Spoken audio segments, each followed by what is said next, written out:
Vocês acreditam em destino? Porque eu costumava acreditar que minha vida estava destruída quando acordei naquele leito de hospital em Brasília, com o corpo todo quebrado, e descobrindo que meu marido havia me declarado morta. Felipe não só me abandonou após o acidente, como se casou com outra mulher enquanto eu lutava pela vida. Mas quando essa nova esposa dele me viu ali, viva, ela soltou um grito que ecoou por todo o corredor e mudou absolutamente tudo. Uma única palavra saiu da boca dela, uma palavra que eu não ouvia há 15 anos. Mamãe. Naquele momento percebi que o universo tinha um plano muito mais complexo do que eu jamais imaginei. E vocês não vão acreditar no que aconteceu depois disso. Minha história começa com uma herança de 9 milhões de reais, um acidente quase fatal na BR-060 e termina com a descoberta mais chocante da minha vida. Preparem-se, porque essa reviravolta vai deixar vocês sem palavras. Meu nome é Marina, tenho 33 anos e sempre acreditei que tinha uma vida comum aqui em Brasília. Trabalhava como coordenadora pedagógica em uma escola particular no plano piloto e era casada há 6 anos com Felipe, um músico que sonhava em fazer sucesso no cenário sertanejo da capital. Quando nos conhecemos, ele tocava em bares da Asa Norte, e eu me apaixonei perdidamente por aquele homem cheio de sonhos e talento. Felipe tinha uma voz incrível e uma presença de palco que me fazia acreditar que um dia ele estaria nos grandes palcos do país. Mas a realidade foi bem diferente dos nossos sonhos. Depois de anos tentando, Felipe ainda tocava nos mesmos barzinhos, ganhando uma miséria por apresentação. Eu sustentava a casa praticamente sozinha com meu salário, enquanto ele gastava o pouco que ganhava em equipamentos musicais e demos que nunca davam em nada. Nossa relação começou a se desgastar quando as contas apertaram e os sonhos dele pareciam cada vez mais distantes. Felipe ficou amargo, irritado, sempre culpando o mundo por não reconhecer seu talento. Começou a beber mais, a sair sem avisar e a me tratar com uma frieza que me partia o coração. Eu tentava ser compreensiva, afinal, sabia como era frustrante ver os sonhos não se realizarem. Mas ele estava se tornando uma pessoa que eu não reconhecia mais. Discussões se tornaram rotina, e eu sentia que estava perdendo o homem por quem me apaixonei. Mesmo assim, eu ainda tinha a esperança de que as coisas melhorassem. Acreditava que se conseguíssemos estabilidade financeira, nosso casamento voltaria a ser como antes. Eu não fazia ideia de que em poucos dias minha vida inteira seria virada de cabeça para baixo de uma forma que eu jamais poderia imaginar. E tudo começou com uma ligação que mudaria absolutamente tudo. Foi numa terça-feira de março que meu telefone tocou no meio da aula. Normalmente eu jamais atenderia, mas o número era de Goiânia, e algo me disse para atender. Do outro lado da linha, uma voz formal se apresentou como o Dr. Roberto Mendes, advogado especializado em sucessões. Meu coração disparou quando ele disse que precisava falar comigo sobre meu tio Antônio. Tio Antônio havia morrido de infarto 3 dias antes, e eu nem sabia. A família do meu pai sempre foi complicada, cheia de brigas por dinheiro e propriedades que remontavam à época dos meus avós. Meu tio e meu pai brigaram feio há mais de 10 anos por causa da divisão de umas terras em Goiás, e desde então praticamente não tínhamos contato. Eu o via apenas em velórios e casamentos, sempre com aquele clima tenso no ar. Mas o que Dr. Roberto me contou em seguida quase me fez desmaiar ali mesmo na sala dos professores. Tio Antônio havia deixado um testamento, e eu era a única herdeira de todo o patrimônio dele. 9 milhões de reais entre dinheiro em conta, investimentos e propriedades rurais. 9 milhões. Eu tive que sentar porque minhas pernas bambearam. O advogado explicou que meu tio nunca se casou, não teve filhos, e aparentemente guardava um carinho especial por mim, mesmo com o distanciamento da família. Saí da escola naquele dia completamente atordoada. 9 milhões de reais. Era dinheiro suficiente para resolver todos os nossos problemas, para Felipe investir na carreira musical de verdade, para comprarmos uma casa própria, para termos a vida que sempre sonhamos. Eu estava eufórica, ansiosa para contar para meu marido e ver a felicidade no rosto dele. Felipe estava em Anápolis naquele dia, tocando num evento corporativo. Pensei em contar por telefone, mas uma notícia dessas merecia ser dada pessoalmente. Decidi dirigir até lá para surpreendê-lo. Se eu soubesse o que estava por vir, jamais teria saído de casa naquele dia.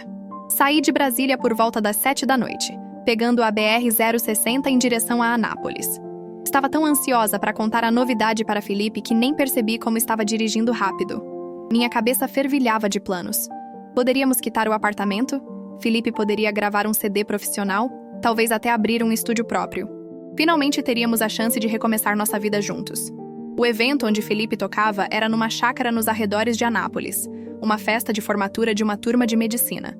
Liguei para ele várias vezes durante o trajeto, mas o telefone só dava caixa postal. Imaginei que ele estivesse no palco, concentrado na apresentação. Eu queria tanto ver a expressão dele quando contasse sobre a herança. Seria o momento mais feliz das nossas vidas. Foi quando passava por uma curva próxima a Alexânia que tudo escureceu. Até hoje não sei exatamente o que aconteceu. Os médicos disseram que provavelmente um animal atravessou a pista.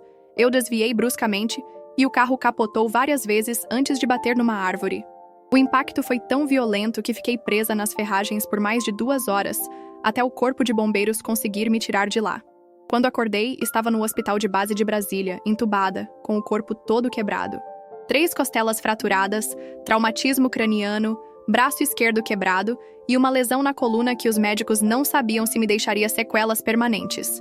Fiquei 5 dias em coma induzido, e quando finalmente consegui abrir os olhos, a primeira coisa que pensei foi no Felipe.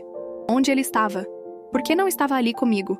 A enfermeira Carla, uma mulher doce de uns 50 anos, me explicou que eu havia chegado sozinha ao hospital. Ninguém havia sido avisado porque meu celular foi destruído no acidente. Meu coração se encheu de esperança. Claro que Felipe não sabia onde eu estava. Assim que ele soubesse, viria correndo para o hospital. Eu mal imaginava que a verdade seria infinitamente mais cruel do que eu jamais poderia conceber. Carla se tornou meu anjo da guarda naqueles primeiros dias. Ela conseguiu o telefone do Felipe através da minha carteira, que milagrosamente sobreviveu ao acidente. Eu estava ansiosa, imaginando o desespero dele ao saber que eu havia sumido por quase uma semana. Carla ligou para ele na minha frente e eu podia ouvir a conversa pelo viva voz. Alô, Felipe, aqui é a enfermeira Carla do hospital de base. Estou ligando sobre sua esposa, Marina. Houve uma pausa longa do outro lado. Marina sofreu um acidente grave na BR-060 e está internada há 5 dias. Ela acabou de acordar do coma e está pedindo por você. A resposta dele me gelou até os ossos. Com uma voz fria, quase irritada, Felipe disse: Olha, enfermeira, eu não sei que tipo de pegadinha é essa, mas Marina morreu no acidente. Eu mesmo organizei o velório dela. Não sei quem é essa pessoa aí no hospital, mas não é minha esposa. Carla e eu nos entreolhamos, chocadas. Ela insistiu. Senhor, a senhora tem todos os documentos dela aqui. RG, CPF, carteira de trabalho. É Marina Silva Santos, 33 anos, professora. Escuta aqui, Felipe interrompeu com uma agressividade que eu nunca havia ouvido na voz dele. Marina era uma perdedora que não conseguia nem me dar um filho. Se ela não morreu naquele acidente, deveria ter morrido. Não me liguem mais com essa palhaçada. E desligou. Eu comecei a chorar desesperadamente. Carla me abraçou, tentando me consolar, mas eu não conseguia entender o que estava acontecendo. Aquele homem frio e cruel não era o Felipe que eu conhecia. Como ele podia dizer que eu havia morrido? Como podia falar de mim daquela forma? Durante os dias seguintes, tentei ligar para ele inúmeras vezes. Quando atendia, era sempre com a mesma frieza, me chamando de fantasma e perturbada. Disse que eu deveria ter morrido mesmo, que ele estava melhor sem mim. Cada palavra era uma punhalada no meu coração já despedaçado. Eu não conseguia entender como 6 anos de casamento podiam simplesmente evaporar assim. Foi minha amiga Juliana quem finalmente me contou a verdade. Ela apareceu no hospital uma semana depois do acidente, com os olhos vermelhos de tanto chorar. Quando me viu viva, ela quase desmaiou. Marina! Meu Deus, Marina! Mas como? Felipe disse que você havia morrido? Ele fez até uma cerimônia. Juliana me contou que Felipe havia espalhado para todos os nossos amigos que eu morrera no acidente. Ele organizou uma despedida no cemitério Campo da Esperança, onde nossos conhecidos levaram flores e fizeram orações por minha alma. Ela chorou tanto naquele dia, disse que não conseguia acreditar que eu tinha partido tão jovem, mas o pior ainda estava por vir. Com a voz embargada, Juliana me revelou que Felipe não estava sozinho na cerimônia. Ele apareceu de mãos dadas com uma jovem loira, muito bonita, de uns 20 e poucos anos. Apresentou-a como Isabela, sua nova namorada, dizendo que ela estava o ajudando a superar a dor da perda. Marina, eles pareciam muito íntimos. Juliana sussurrou, segurando minha mão. E tem mais. Ontem eu soube que eles se casaram. Foi uma cerimônia pequena, só no cartório, mas ele postou foto no Facebook. Ele está usando aliança nova e tudo. Meu mundo desabou completamente. Felipe não só havia me abandonado para morrer, como inventou minha morte para ficar com outra mulher. Enquanto eu lutava pela vida naquele hospital, Ele estava construindo uma nova vida com Isabela. A dor física das fraturas não era nada comparada à dor emocional que eu sentia naquele momento. Carla, que havia presenciado toda a conversa, segurou minha outra mão. Esse homem é um monstro, Marina. Mas você sobreviveu por algum motivo. O destino tem outros planos para você. Eu não fazia ideia de como essas palavras seriam proféticas. Nem imaginava que Felipe estava tramando algo ainda mais sinistro envolvendo minha herança. Enquanto eu me recuperava no hospital, Felipe estava executando um plano diabólico que só descobri depois. Dr. Roberto, o advogado da herança, me ligou 2 semanas após o acidente preocupado. Ele havia recebido a visita de um homem que se apresentou como meu viúvo, Felipe Santos, com documentos que comprovavam minha morte. Marina, esse homem chegou ao meu escritório com uma certidão de óbito falsificada e uma procuração que supostamente você teria assinado antes de morrer. Dr. Roberto me explicou pelo telefone do hospital. Ele queria transferir toda a herança para o nome dele como único herdeiro legal. Mas algo não batia. A data da procuração era posterior ao acidente e a assinatura parecia forjada. Felipe havia contratado um falsário para criar documentos convincentes. Apresentou-se como um viúvo devastado, chorando lágrimas de crocodilo no escritório do advogado, falando sobre como eu era o amor da vida dele e como estava destruído pela perda. Chegou até a levar flores para colocar no meu túmulo, depois da reunião. Dr. Roberto, experiente em casos de herança, desconfiou imediatamente. Em 40 anos de profissão, já vi muita gente tentando se aproveitar de heranças, ele me disse. Mas a frieza desse homem me chamou a atenção. Ele perguntava mais sobre valores e prazos do que demonstrava luto genuíno. O advogado fez uma investigação discreta e descobriu que não havia registro oficial da minha morte. Quando tentou contatar o hospital mencionado na certidão de óbito falsa, descobriu que eu estava viva e internada. Foi assim que ele conseguiu meu número e me ligou. Felipe voltou 3 vezes ao meu escritório, sempre mais impaciente. Dr. Roberto continuou. Na última vez, ele trouxe uma mulher jovem que apresentou como sua nova esposa, dizendo que ela também tinha direito à herança por ser minha irmã. Foi aí que eu soube que precisava agir rápido, porque esse golpe estava ficando cada vez mais elaborado. Dr. Roberto me contou todos os detalhes da farsa que Felipe estava armando. Na 3ª visita ao escritório, ele chegou acompanhado de Isabela, a jovem com quem havia se casado. Mas dessa vez, Felipe mudou completamente a versão da história. Isabela não era mais apenas sua nova esposa. Agora ela era supostamente minha irmã perdida há anos. Marina, você precisava ver a encenação, Dr. Roberto me disse indignado. Felipe chegou com uma pasta cheia de documentos falsificados.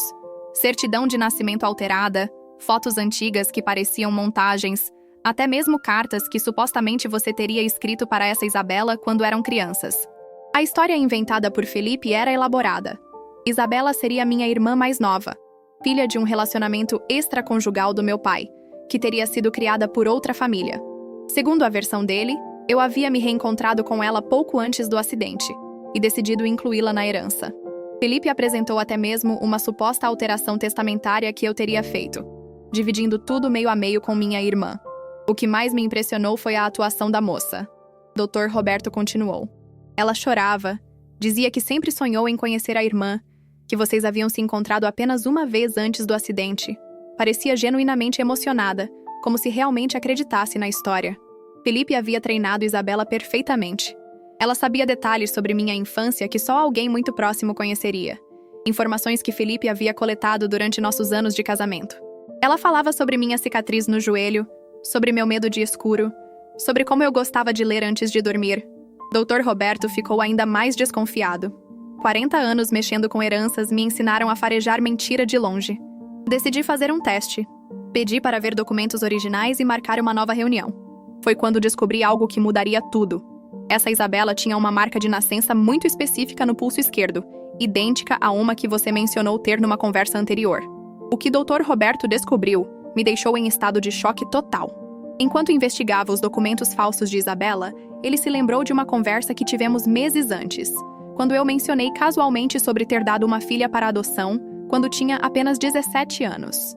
Era um segredo que eu guardava há 15 anos, algo que pouquíssimas pessoas sabiam, e Felipe era uma delas. Marina, você se lembra de ter me contado sobre sua filha? Dr. Roberto perguntou delicadamente pelo telefone. Você disse que ela tinha uma marca de nascença em formato de lua no pulso esquerdo, igual à sua. Pois bem, Isabela tem exatamente a mesma marca. Meu coração parou. Isabela, minha filha. A menina que eu havia entregado para adoção em 2008, quando descobri que estava grávida aos 17 anos e não tinha condições de criar uma criança. O pai era um namorado da época que desapareceu quando soube da gravidez. Meus pais me obrigaram a dar a criança para adoção, dizendo que eu era muito nova e que isso arruinaria meu futuro. Dr. Roberto continuou sua investigação e descobriu a verdade mais cruel de todas. Felipe havia encontrado uma caixa de memórias que eu escondia no fundo do guarda-roupa. Fotos da gravidez, documentos da adoção, até mesmo uma manta que eu havia comprado para o bebê, mas nunca usei. Ele descobriu o nome da família adotiva e passou meses procurando Isabela. O plano dele era diabólico. Dr. Roberto me explicou. Ele se aproximou de Isabela fingindo ser um investigador particular contratado por você para encontrá-la. Disse que você estava doente e queria conhecê-la antes de morrer. Conquistou a confiança dela, descobriu todos os detalhes da vida dela e então armou o acidente. Felipe havia manipulado minha própria filha, usando o desejo dela de conhecer a mãe biológica para executar seu golpe. Ele sabia que eu sempre carreguei a culpa de ter dado minha filha para a adoção, e usou isso contra nós duas. Isabela realmente acreditava que estava ajudando a realizar o último desejo de uma mãe moribunda. Marina, tem mais uma coisa, Dr. Roberto disse com a voz pesada. Isabela não sabe que você está viva. Felipe disse a ela que você morreu no acidente antes que pudessem se encontrar. Ela está devastada, achando que perdeu a chance de conhecer a mãe para sempre. 3 semanas após o acidente, Dr. Roberto me ligou urgentemente. Marina, Felipe e Isabela estão vindo ao hospital agora. Eles acreditam que você está em coma irreversível e querem que eu seja testemunha de uma despedida final antes de desligar os aparelhos. É a jogada final dele para oficializar sua morte. Meu coração disparou. Carla rapidamente organizou tudo para que eu parecesse estar em coma. Deitei na cama, fechei os olhos e controlei minha respiração. Dr. Roberto se posicionou no canto do quarto junto com Carla, ambos como testemunhas silenciosas do que estava por vir. Ouvi os passos se aproximando pelo corredor. Felipe entrou primeiro com aquela voz melosa e falsa que eu agora reconhecia. Dr. Roberto, obrigado por nos permitir essa despedida. Isabela queria muito conhecer a irmã, mesmo nessas circunstâncias trágicas. Então, ouvi a voz dela pela primeira vez. Doce, embargada de emoção. Ela é tão bonita. Parece comigo, não é? Felipe me mostrou tantas fotos, mas vê-la pessoalmente. Isabela se aproximou da minha cama, e eu senti quando ela segurou minha mão. Oi, Marina, eu sou Isabela, sua irmã. Queria tanto ter te conhecido antes. Felipe estava impaciente, claramente desconfortável com a emoção genuína de Isabela. Amor, não podemos demorar muito. Os médicos disseram que ela não vai resistir muito mais tempo. Ele se aproximou da mesa de cabeceira e foi quando tudo mudou. Na mesa havia uma foto minha dos tempos de escola, aos 17 anos, grávida, que Carla havia colocado ali propositalmente. Isabela viu a foto e ficou paralisada. Ela pegou a foto com as mãos tremendo e olhou fixamente para ela, depois para mim, depois para a foto novamente. Felipe! A voz dela saiu como um sussurro assombrado. Esta foto, ela está grávida aqui. E olha a data. 2008. Felipe, quantos anos eu tenho mesmo? O silêncio no quarto era ensurdecedor. Felipe tentou pegar a foto da mão dela, mas Isabela se afastou. Ela olhou para mim novamente, depois para suas próprias mãos, observando a marca de nascença no pulso. Foi quando tudo se conectou na mente dela. Mamãe! O grito de Isabela ecoou por todo o hospital. Um grito de reconhecimento, de dor, de 15 anos de saudade. E naquele momento, eu abri os olhos. O momento em que abri os olhos e olhei diretamente para Isabela foi o mais intenso da minha vida. Ela estava com o rosto banhado em lágrimas, segurando minha mão com força, e quando nossos olhares se encontraram, foi como se 15 anos de separação se dissolvessem instantaneamente. Minha filha, sussurrei, e ela desabou em prantos sobre meu peito. Felipe ficou branco como papel. Ele tentou puxar Isabela para longe de mim, gaguejando. Isso é impossível! Marina morreu! Eu vi o corpo! Mas, doutor, Roberto se adiantou, tirando do boleto uma pasta com todos os documentos falsificados que Felipe havia apresentado. Senhor Felipe Santos, Dr. Roberto disse com autoridade. O senhor está preso por falsificação de documentos, tentativa de estelionato e fraude contra o patrimônio. A Polícia Civil já foi acionada. Felipe tentou correr, mas 2 seguranças do hospital já estavam na porta, alertados previamente pelo advogado. Isabela estava confusa, olhando de mim para Felipe, tentando entender toda a situação. Felipe, você disse que ela era minha irmã. Você disse que ela havia morrido no acidente. Por que mentiu para mim? Ela estava devastada, percebendo que havia sido manipulada durante meses. Com a voz embargada, contei para minha filha toda a verdade. Como eu tinha apenas 17 anos quando engravidei, como meus pais me forçaram a dar ela para a adoção, como eu nunca parei de pensar nela um único dia. Eu sempre sonhei em te encontrar, minha filha. Sempre carreguei sua foto no coração. Felipe, já algemado, teve um último acesso de raiva. Vocês duas merecem uma a outra. Uma mãe que abandona a filha e uma bastarda que nem sabe quem é o pai. Aquele dinheiro era meu por direito. Carla teve que segurar Isabela para ela não partir para cima dele. Doutor. Roberto explicou para Isabela como Felipe havia descoberto sua existência. Como ele a manipulou usando seu desejo de conhecer a mãe biológica, como planejou o golpe da herança. Ele usou o amor que vocês sentiam uma pela outra como arma contra vocês duas. Quando a polícia levou Felipe embora, Isabela e eu ficamos sozinhas pela primeira vez em 15 anos. Ela me olhou com aqueles olhos que eram iguais aos meus e disse: Mãe, eu sempre soube que você existia. Sempre sonhei com este momento. E nós duas choramos, finalmente reunidas, sabendo que nossa verdadeira história estava apenas começando. Os meses seguintes foram de cura em todos os sentidos. Isabela se mudou para Brasília para ficar perto de mim durante minha recuperação física. Ela havia largado a faculdade de psicologia em Goiânia quando Felipe a convenceu com suas mentiras, mas agora estava determinada a recomeçar. Conversamos horas a fio, preenchendo os vazios de 15 anos separadas. Descobri que minha filha havia sido criada por uma família maravilhosa, os Oliveira, que sempre foram honestos sobre a adoção e nunca impediram que ela sonhasse em me encontrar. Eles sempre disseram que você devia ter seus motivos para me dar para a adoção, que você provavelmente era muito jovem. Isabela me contou. Nunca senti raiva de você, mãe. Só saudade. A herança do tio Antônio se tornou nossa salvação. Com 9 milhões de reais, pude investir no futuro da minha filha e no meu próprio recomeço.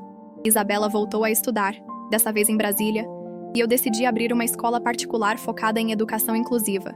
Algo que sempre foi meu sonho, mas nunca tive recursos para realizar. Felipe foi condenado a 6 anos de prisão por falsificação de documentos, estelionato e tentativa de fraude.